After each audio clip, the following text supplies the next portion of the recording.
కాకినాడ జిల్లా జగ్గంపేట గల ఎన్టీఆర్ స్మారక మందిరం వద్ద ప్రతి సోమవారం తెలుగుదేశం పార్టీ ఆధ్వర్యంలో అన్న క్యాంటీన్ ఏర్పాటు చేసి పేదలకు అన్నదానం నిర్వహిస్తున్నారు. ఎన్నికల కోడ్ అమలుకు వచ్చిన తర్వాత అన్న క్యాంటీన్ నిలుపుదల చేయమని ఎన్నికల కమిషన్ ఆదేశించడంతో తాత్కాలికంగా నిలుపుదల చేయడం జరిగింది. మళ్లీ జూన్ 17 సోమవారం అన్నా క్యాంటీన్ జగ్గంపేట శాసనసభ్యులు జగ్గంపేట ఎమ్మెల్యే జ్యోతుల నెహ్రూ ఆదేశాలతో ప్రారంభించారు.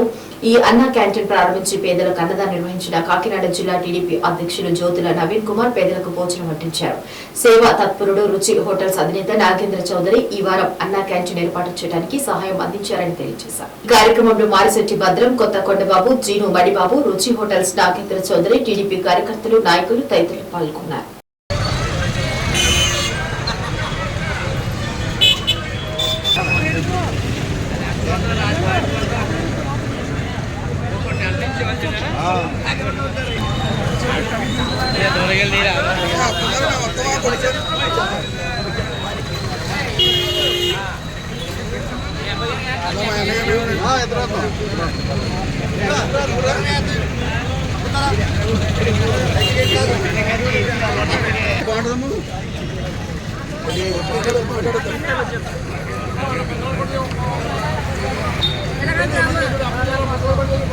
కొంచెం నేర్పొచ్చిందమ్మా.